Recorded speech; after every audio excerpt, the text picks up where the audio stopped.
처음과 끝이 되어주시고 우리 가운데 함께 하시는 여호와 하나님, 지금까지 우리를 붙잡아 주시고 이 자리까지 오게 해주신 하나님 앞에 영광과 찬양 올려드립니다. 얼마든지 우리들은 하나님을 만나지도 못한 채 내 안에 갇혀서 주어진 인생 살다가 마무리할 될 수밖에 없는 인생이지만 기꺼이 찾아와 주시고 만나 주셔서 한 번 눈으로 본 적도 없고 귀로 들은 적도 없는 하나님 알게 하시고 또 믿게 해주셔서 우리들의 인생을 주께 맡기며 살아가는 존재가 되게 해주심을 하나님 감사를 드립니다. 아버지, 우리들에게 허락하신 성경이 얼마나 귀한 것인지 날마다 새롭게 깨달을 수 있도록 도와주시고 성경에서 기록되어져 있는 하나님이 오늘도 우리 가운데 함께 계시고 동행하신다는 사실을 잊어버리지 않게 하여 주옵소서. 영원한 삶이 있고 또 우리가 여기서 만나서 기도하는 하나님은 언젠가는 눈으로 보고 손으로 만진 바 되는 그날에 반드시 있음을 믿게 하셔서 우리에게 주어진 이 현실의 삶 속에 있는 수많은 문제와 아픔들을 넉넉히 주와 함께 이겨내갈 수 있도록 허락하여 주옵소서. 오늘도 주님 앞에 나와 기도하며 하루를 시작하는 주의 백성들에게 세상에서 얻지 못하는 평강 있게 하시고 기쁨과 감사로 하늘 허락하여 주옵소서. 예수님의 이름으로 기도합니다. 아멘. 열왕기하 25장입니다. 오늘 열왕기하 25장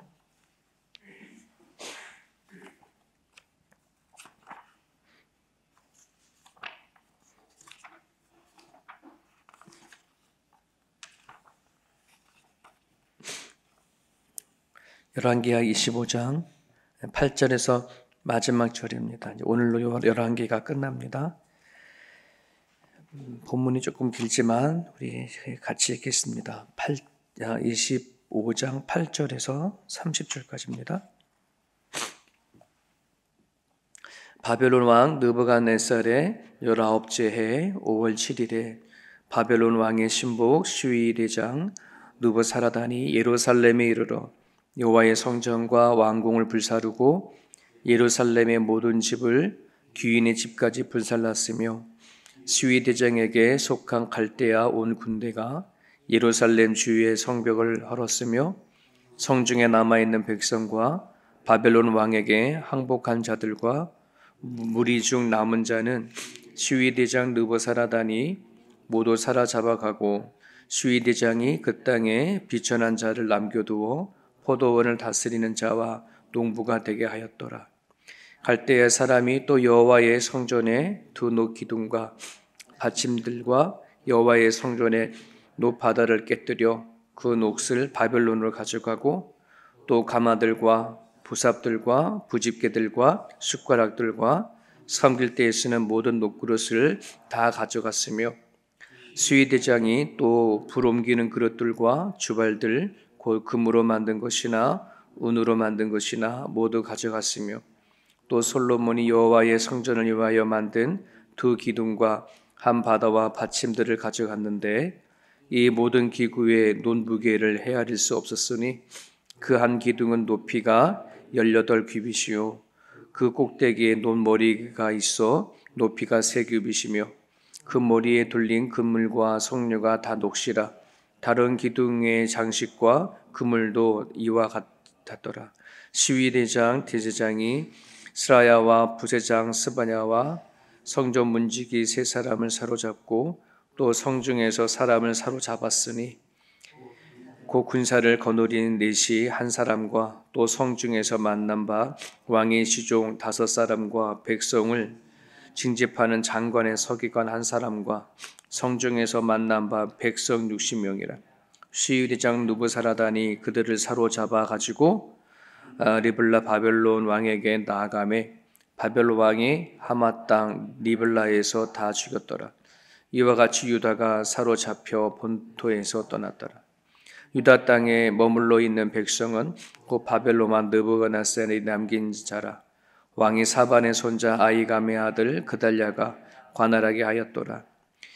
모든 군대 지휘관과 그들을 따르는 자가 바벨론 왕이 그달리아를 지도자로 삼았다 함을 듣고 이에 느다니아의 아들 이스마엘과 가레아의 아들 요하난과 누도바 사람의 다누메스의 아들 스라야마와 마아가 사람의 아들 야시나와와 그를 따르는 사람이 모두 미스바에 가서 그달랴에게 나아가매 그달랴가 그들과 그를 따르는 군사들에게 맹세하여 이르되 너희는 갈다인을 섬기기를 두려워하지 말고 이 땅에 살며 바벨론 왕을 섬기라. 그리하면 너희가 평안하리라 하니라.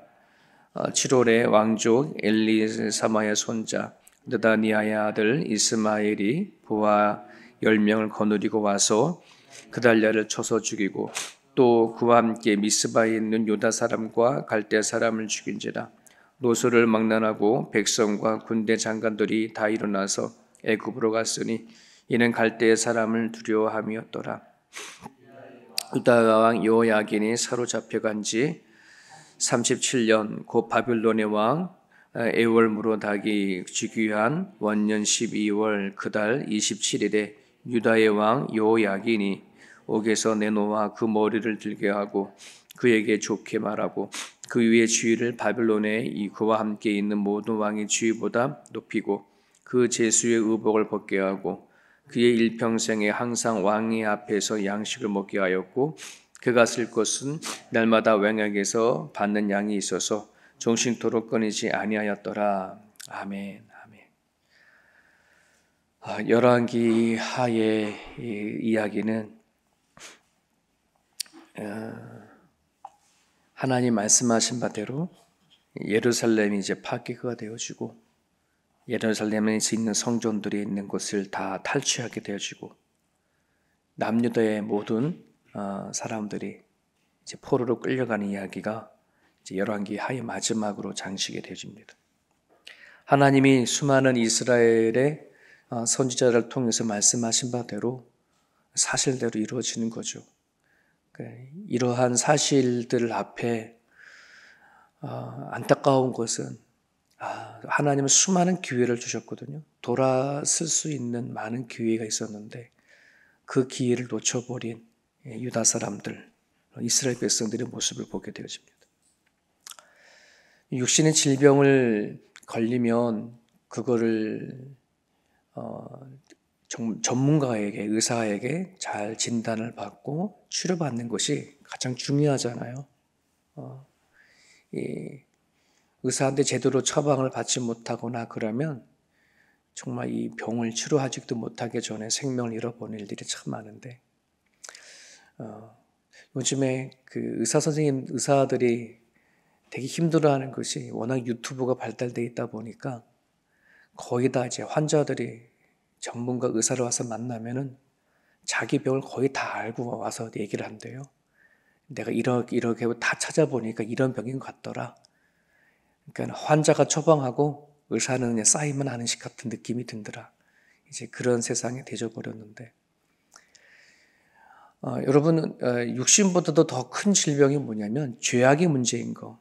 지금 열왕기 상 열왕기 하 북이스라엘의 멸망과 남유다의 멸망 여기서 얘기하고자 하는 것은 눈에 보여지는 문제보다 눈에 보이지 않는 죄악의 문제가 얼마나 큰가를 이제 드러내고 있고 또 그 죄악으로 인해서 멸망되어지는 것을 말하고 있는 거죠. 근데 우리가 알다시피 우리 기독교에서 말하는 죄는 눈에 보이는 게 아니라 눈에 보이지 않는 거. 마치 나무의 뿌리와 같은 거예요. 땅 깊은 곳에 숨겨져 있어서 찾아낼 수 없는 정말 하나님이 아니면 성령이 아니면 내 안에 있는 죄를 발견할 수 없는 것이 이 죄악이거든요. 근데 이 죄악을 발견하고 처리해 나가려고 그러면 우리를 지으시고 만드신 하나님 외에는 그 죄에 대한 전문가이신 하나님 외에는 정말 치료하거나 진정한 처방을 할 수 있는 분이 이 땅에 있지 않죠. 하나님 우리를 창조하시고 또 우리를 이끌어 가시기 때문에 그렇습니다. 그래서 이런 열왕기 하의 끝장 이렇게 남유다의 멸망을 바라보면 이렇게 눈에 보이지 않는 죄가 참 지독한 거구나. 참 지독한 거구나. 이거를 발견하고 뒤돌아서는 것이 참 어렵구나.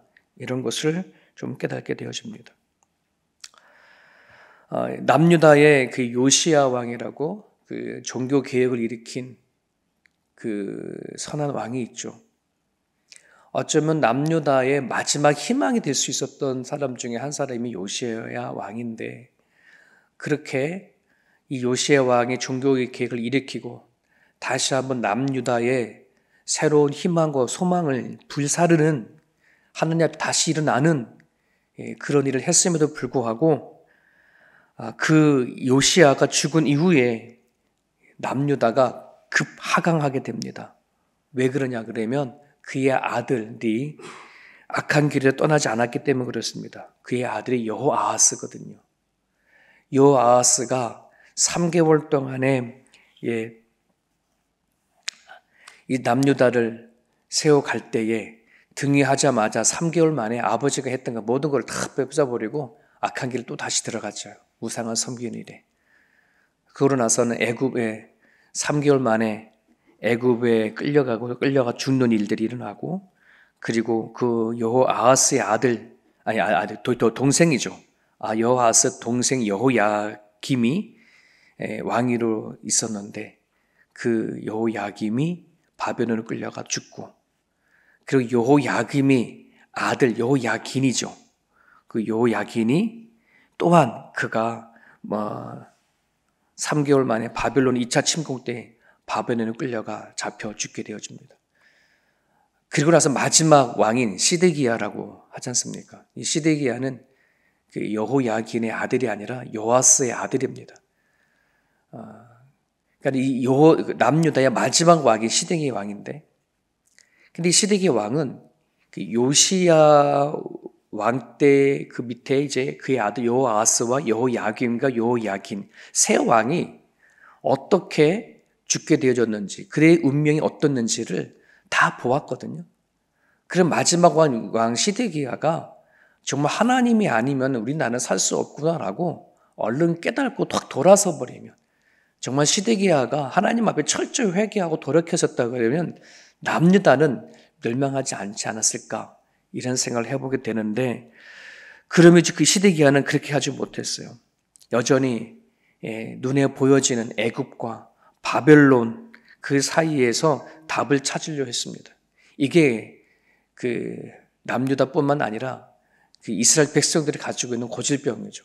하나님만이 답을 찾으려 하는 것이 아니라 눈에 보여지는 어떤 파워, 힘, 이런 것에서 지금 남유다의 이 위기를 해결을 하려고 했던 것이 결국 그 남유다가 멸망할 수밖에 없었던 그 이유입니다.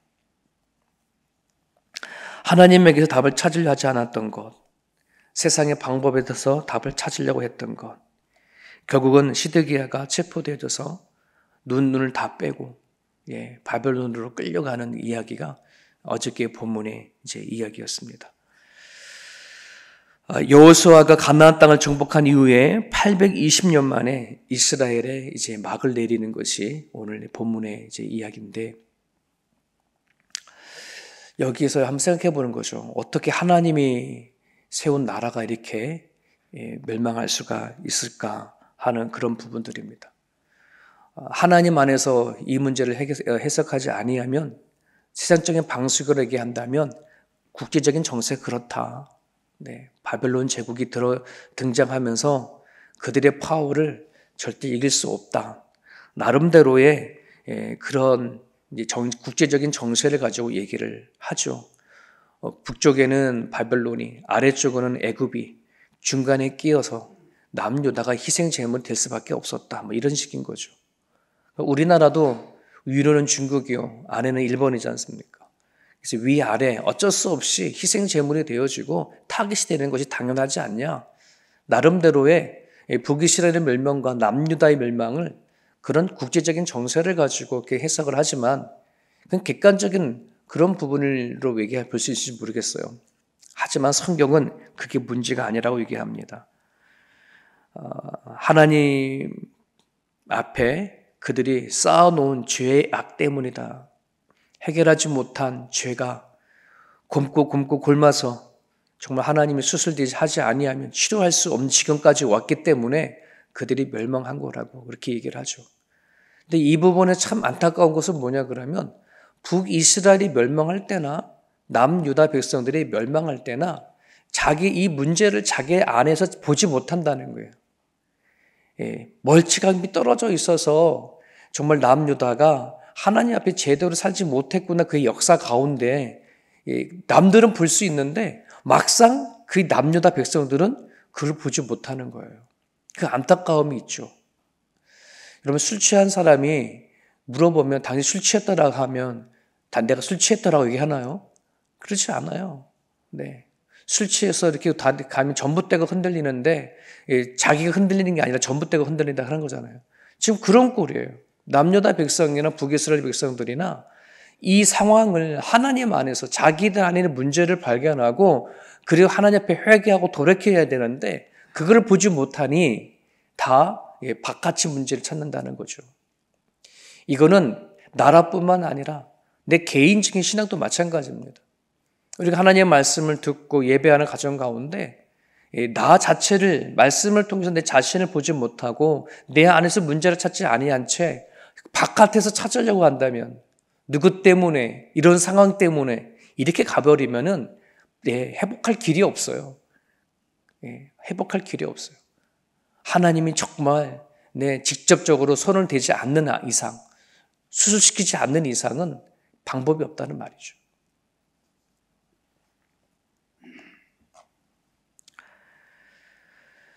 하나님은 남유다 백성을 처방을 하는데 그냥 멸망하고 죽게 내버려두는 처방이 아니라 수술을 시켜서 회복시키려고 하는 그 처방의 이야기가 오늘 본문입니다. 오늘 본문에는 완전히 예루살렘 성전이 다 하나같이 벌거벗겨지고 다 빼앗기고 남유다 백성들이 다 가게 찢어지고 바벨론에 끌려가는 그런 상황이지만 이 상황은 의료로 따진다면 완전 환부를 도려내는 이야기예요. 수술을 하는 그런 작업이라는 것입니다. 어떤 문제, 하나님의 메시지는 보면은 문제를 덮어놓는 것이 아니라 항상 하나님은 문제를 끄집어내줘서 그 문제를 다루시는 분이 여호와 하나님이십니다. 어떻게 보면 남유다의 왕 시드기야만 처리하면 되지 않나 싶을지 모르지만 아니, 그것으로 끝나지 않습니다. 문제를 풀어가는 방식 안에는 하나님은 그러지 않아요. 네. 특별히 오늘 본문에 눈여겨봐야 할 것이 있는데 예루살렘의 성전이 철저하게 벗겨져 버리고 완전히 무너져가는 이야기를 여기다 이 기록으로 하고 있습니다.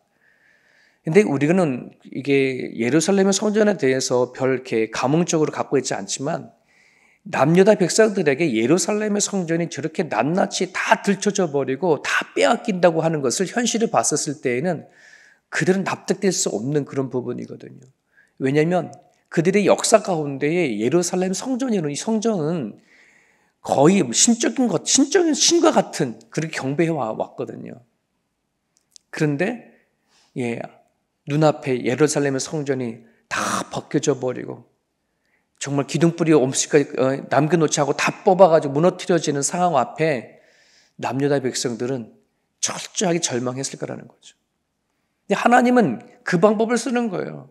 왜냐하면 이스라엘 백성들이 눈에 보여지는 성전에만 그렇게 그들이 있었지 성전에 임하는 하나님에 대한 임재에 대해서는 생각하지 않았던 것이 문제인 거죠.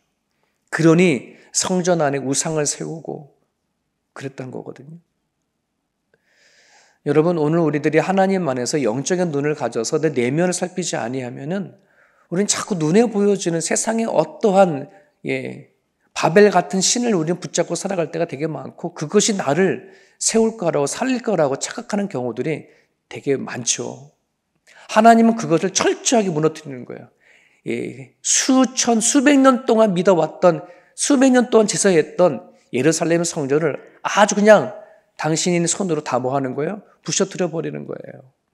왜? 그것을 없애버리지 아니하면 예루살렘 성전에 임했던 하나님의 나라, 하나님이 어떤 분이신지를 이들이 깨닫지 못하기 때문에 그런 거예요. 여러분, 오늘도 우리들이 신앙생활을 하면서 반드시 기억해야 될 것은 뭐냐 그러면 눈에 보여지는 성전 건물이 아니라 예배하는 가정 가운데 임하는 하나님의 임재에 대해 하나님의 거룩함에 대한 사모함이 우리 각자 개개인마다 있어줘야 한다는 것이에요. 신약 시대에도 예수님의 당시에 유대 종교자들이 가장 많이 악한 행위가 뭐냐 그러면 예루살렘 성전 안에서 그들이 또다시 세운 그 성전 안에서 짓는 죄들이 가장 많았어요. 하나님이 임재하는 것에 대한 관심보다 눈에 보여주는 것으로 살아가려고 했던 것들. 오늘 우리는 각성해야 합니다. 외형이 아니라 내적으로 하나님이 내 안에 임재하는 것에 대한 관심을 갖고 기도하고, 그것이 첫 번째 하나님이 회복하고 또 진단하는 첫 번째의 방법이에요. 그리고 27절에 쭉 뒤에 보면은 하나님은 그들을 수술하는 이후에 글로 끝나는 게 아니라 새롭게 하시고자 하시는 계획이 담겨져 있습니다. 여러분, 그 드라마를 보게 되어버리면 드라마 다 끝난 다음에 속편, 후편이 나오냐 안 나오냐를 그 마지막에 보면은 그 끝장면에 남겨두잖아요. 그 드라마를 만든 감독이 속편을 다음에 또 다른 이 연결되어지는 후편을 만들 거냐를 뒷부분에 어떤 내용을 남겨놓잖아요. 오늘 본문 안에도 27절에서부터 마지막 30절까지 안에는 하나님이 이스라엘 백성들을 다시 회복시키고자 원하시는 그 부분을 남겨놔요. 그게 뭐냐면 여호야긴을 다시 복귀시키는 거예요. 바벨론의 포로로 끌려갔던 여호야긴 37년 만에 감옥에서 풀려나게 해주고, 그리고 그를 다시 왕으로도 세워가는 일들이 있죠. 아니나 다를까 이 남유다 백성이 멸망됐다가 70년 동안 바벨론 포로로 살다가 여호야긴의 손자인 스룹바벨을 통해서 하나님은 다시 5만이라는 남유다 백성들을 이끌고 다시 예루살렘에 와서 성전을 건축하는 이야기가 뒷부분에도 나오지 않습니까? 하나님은 이렇게 약속하신 바대로 하나님은 이 남유다 백성들에게 주는 이 심판이 재앙이 아니라 하나님이 주시는 평안이다라고 하는 것을 강조해줘요. 하나님 안에 사는 것, 주와 함께 살아가는 것을 남유다 백성들에게 알려주고, 남유다 백성들이 살아가는 삶의 목적과 그 의미는 하나님과 함께 사는 거거든요. 오늘도 이것은 우리들에게 똑같이 주어진 메시지예요. 우리 인생의 목적은 다른 것이 아니라 하나님 안에 세상에서 얻지 못하는 평강을 누리는 것, 하나님과 이 땅에서 살아가는 것, 이것이 하나님께서 우리에게 주시는 은혜이고 하나님이 바라시는 뜻이라는 사실을 저와 여러분들이 기억하셨으면 좋겠습니다. 우리 삶 가운데 하나님이 충만히 임하는 순간에 우리에게 눈에 보여지는 문제들은 얼마든지 극복해 나갈 수가 있습니다. 우리 가운데 문제가 없는 사람이 없고 위기가 없는 사람들이 없습니다. 우리 모두가 안고 살아가야 하는 그런 문제이지만 하나님은 우리 가운데 찾아와 주셔서 임재하여 주신다고 하신다 그러면, 나와 함께 살아간다는 것을 깨닫기만 한다면 그 모든 문제와 위기는 넉넉히 이겨나갈 줄 믿습니다.